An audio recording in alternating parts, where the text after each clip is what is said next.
going to keep this very quick and brief.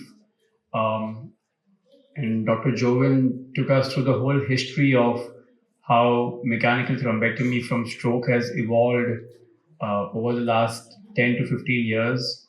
We were first treating stroke patients only in the 6-hour window, then up to 24 hours, and now we are treating even large core strokes where the infarct has become too large, but still are seeing benefit. But while all this is scientifically, progressing the field, the bigger question is how many people are getting thrombectomy, how many people are getting appropriate stroke treatment, and that's what I want to, give an idea about and what we can or are doing about it. So I've titled this talk as Enabling Stroke Care in India and why it's a socio-economic imperative for a developing country like India, where we actually should treat stroke patients, not only for the patient himself or herself, but for the society as a whole, and why treating stroke is essential to develop and progress towards a developed nation. This is a very common dictum that time is money. The picture is from Dalal Street in Mumbai. And if you ask anyone who works on that street, they will say time is money. But we also know that time is brain, as Dr. Joven highlighted, that fast progressor strokes are, sensitive to time. But overall, every minute you have a stroke, you're losing 2 million brain cells, 2 million neurons. But time is brain, even in the essence of how many patients are not getting treatment over time, and those patients are getting affected by disability and death because of untreated strokes. To just give an idea about the natural history of large vessel occlusion strokes, if we don't do anything about them, about 20% of patients do not make it and they die. About 60 to 65% of patients remain disabled. That is, they are not functionally able to do daily activities. Only about 10 to 15% of patients remain independent after large vessel occlusion. So the natural history of this disease is very, very poor. And these strokes are very common across the world. There are 17 million strokes in the world, and it costs the global economy $2 trillion, which is more than the economy of most countries. From the Indian perspective, we have 2 million strokes every year in India, that is 20 lakh strokes. And it also has a huge cost to our economy. We lose more than $60 billion US dollars every year because of stroke.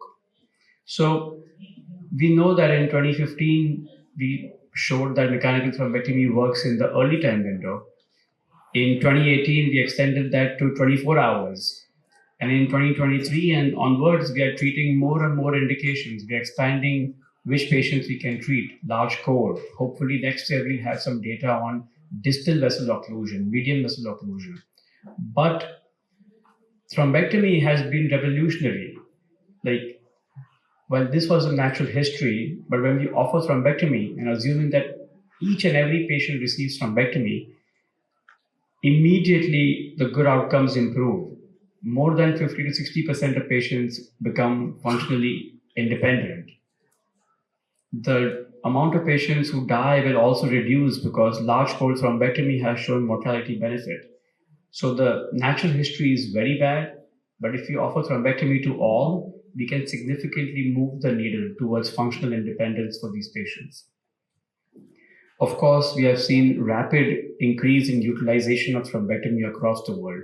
For example, in the US, in 2017, there were about 20 to 25,000 mechanical thrombectomies being done per year. As of last year, the US has touched 80,000 thrombectomies. So they have rapidly expanded. Some example in our neighborhood is China. In 2022, China did 76,000 thrombectomies. In the same year, India has done less than 5,000 thrombectomies. And India and China have very similar population numbers. So we are far behind in utilizing this life-saving treatment. And this is an article which was published in the New York Times, and I really like the title of the article, that we have a revolutionary stroke treatment, which will save millions of lives. But the most important word is eventually. It's not going to save them now because we cannot treat every patient right now. But eventually we should and can save patients who have strokes. So with this in mind, 2 years back, under the umbrella of Mission Thrombectomy, We looked at access to mechanical thrombectomy.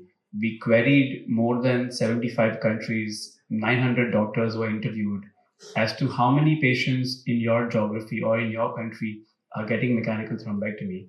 And what we saw was that the access to mechanical thrombectomy is very, very low. For every 100 patients who have a large vessel occlusion stroke, less than 3 patients get mechanical thrombectomy. This is as of 2022. So the access is just 3%. The access is very poor or less than 1% in 18 countries. There is huge disparity between countries. There are countries which have very good levels of mechanical thrombectomy, and there are countries which have very poor levels of mechanical thrombectomy. And there are many reasons for that. One of them, of course, is the income level of that country. The map you see shows the distribution of how a country does in enabling access to mechanical thrombectomy. Countries in red, and India is in red, is where less than 10% of patients get access to mechanical thrombectomy.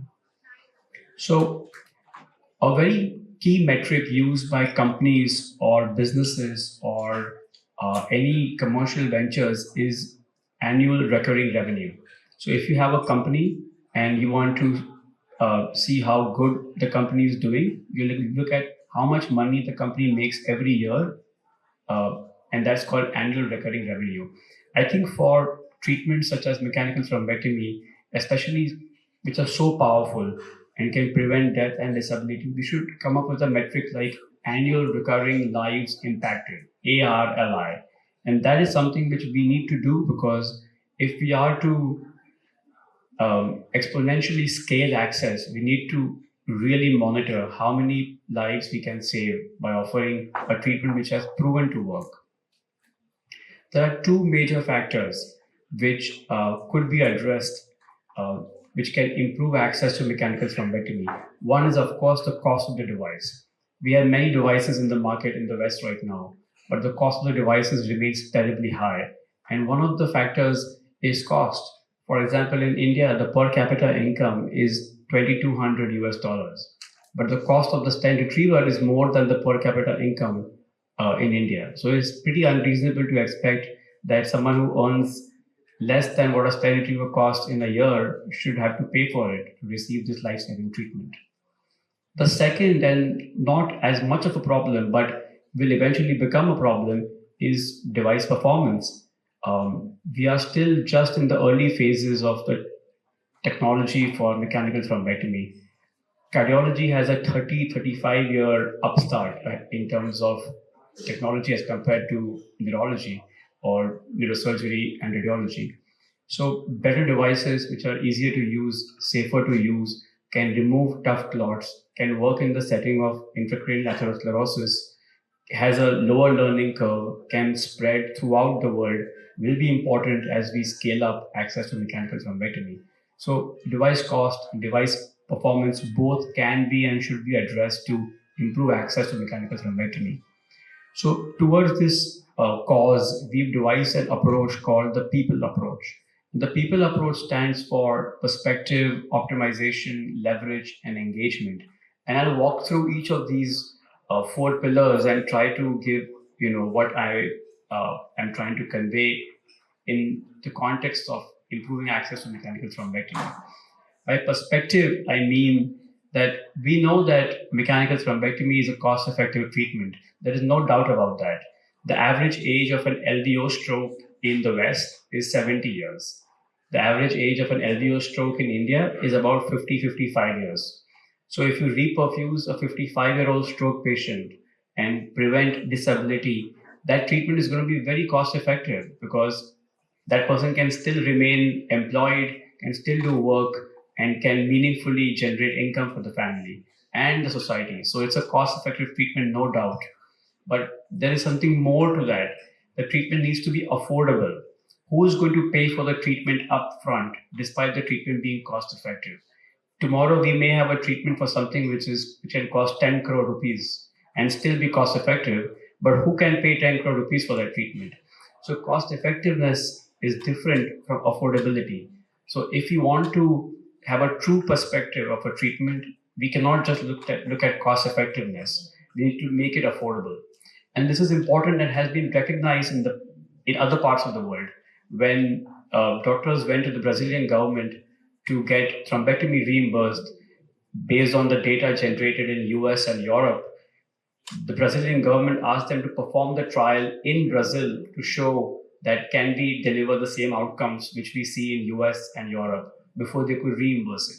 So perspective is not just about taking a solution from one place and putting it another. We need to make sure that what we are doing makes sense, either from a cost perspective or an outcomes perspective.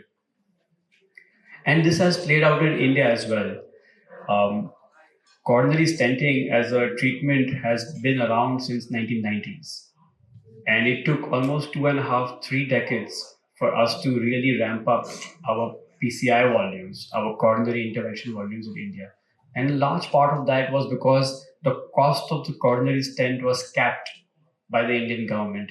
When they capped the cost of the coronary stent to a certain extent, the volumes really expanded. So post 2017, we saw doubling of volumes every 18 months for PCI.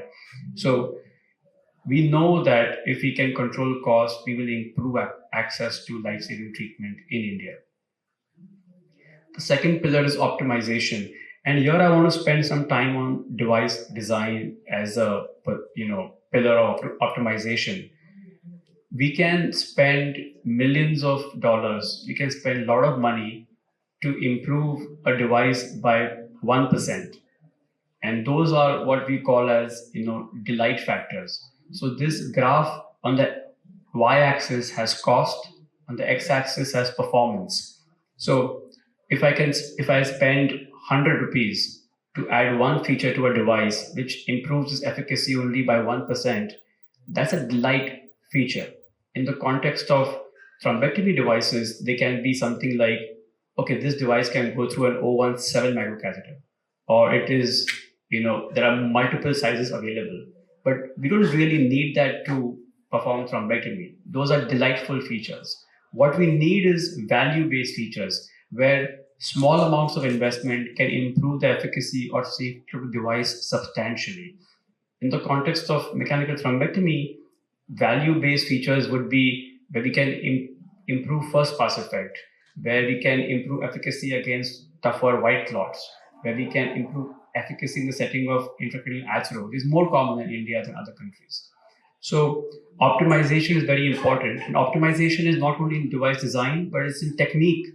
You can choose which technique to use for your patient to optimize cost and efficacy and safety.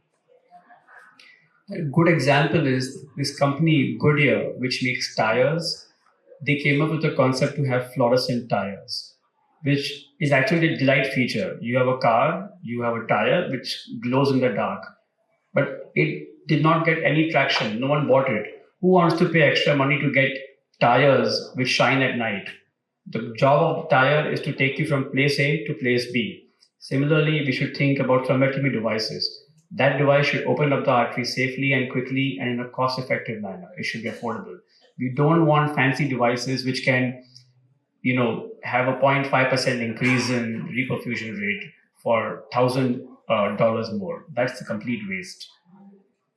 So we've been working very closely with investigators in India, and Dr. Das is not here right now because he's enrolling a patient at CMRI to develop cost-effective devices. And we've developed these two devices, a stent retriever and an aspiration catheter.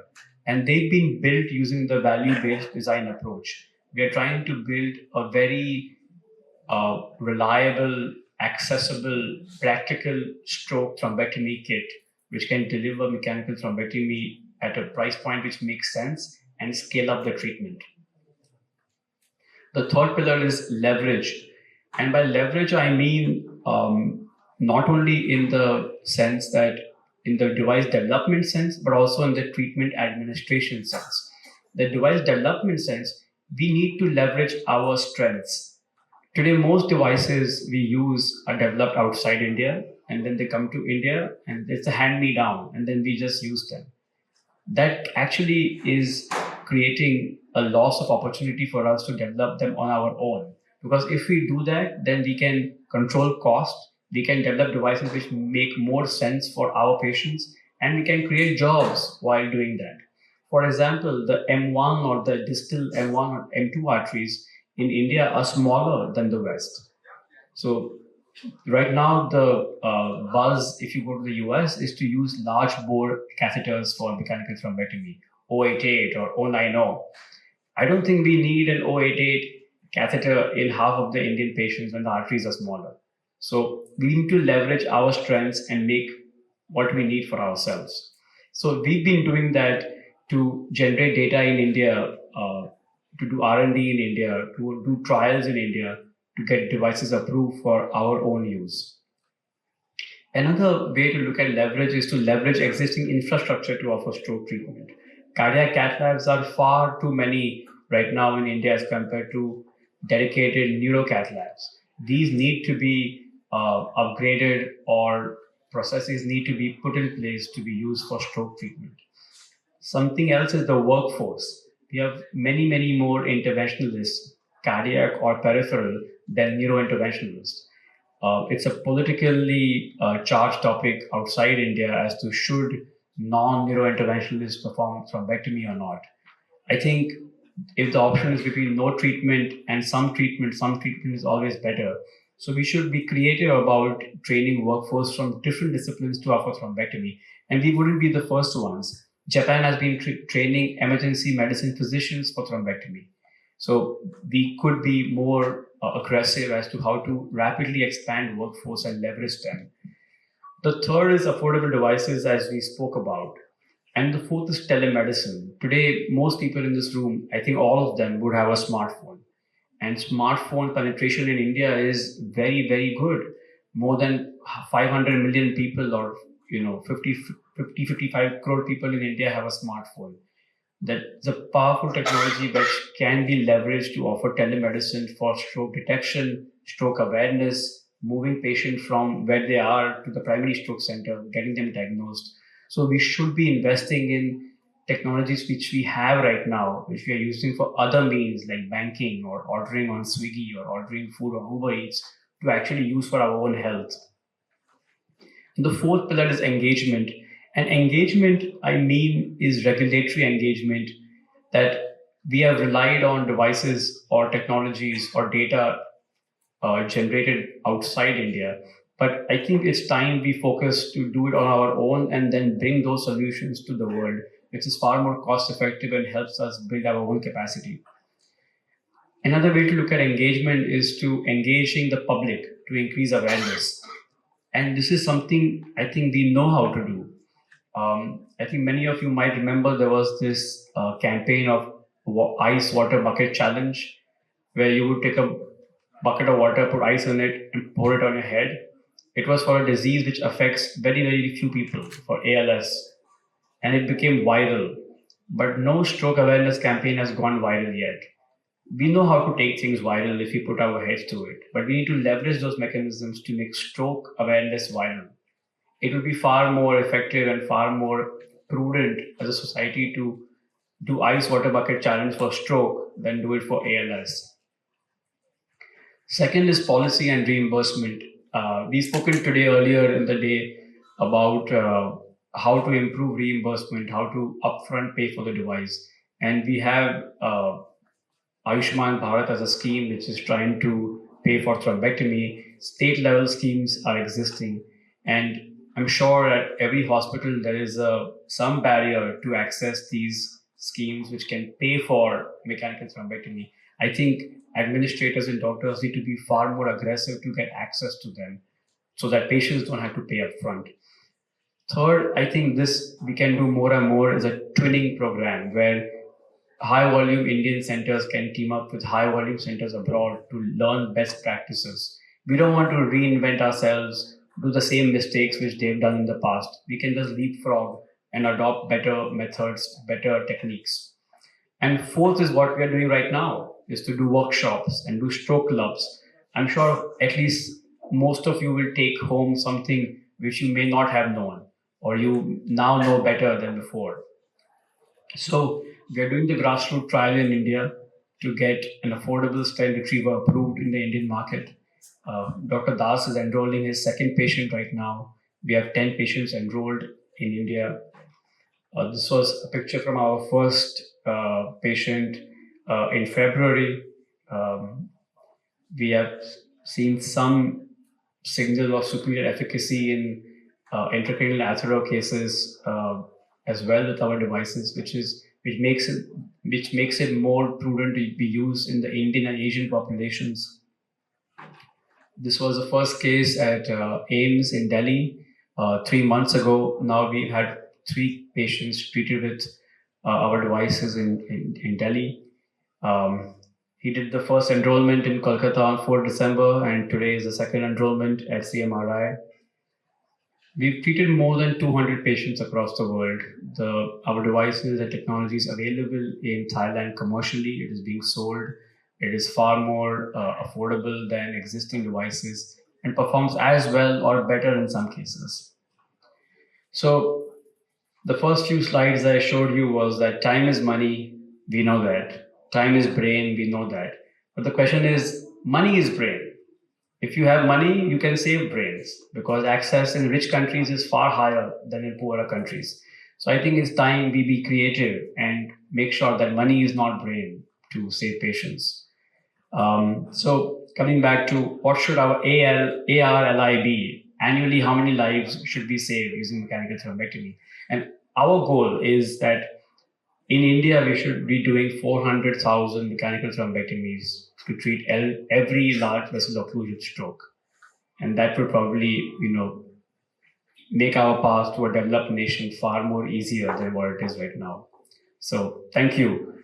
We should do make in India, make data in India, make devices in India to essentially democratize stroke care in India. Thank you.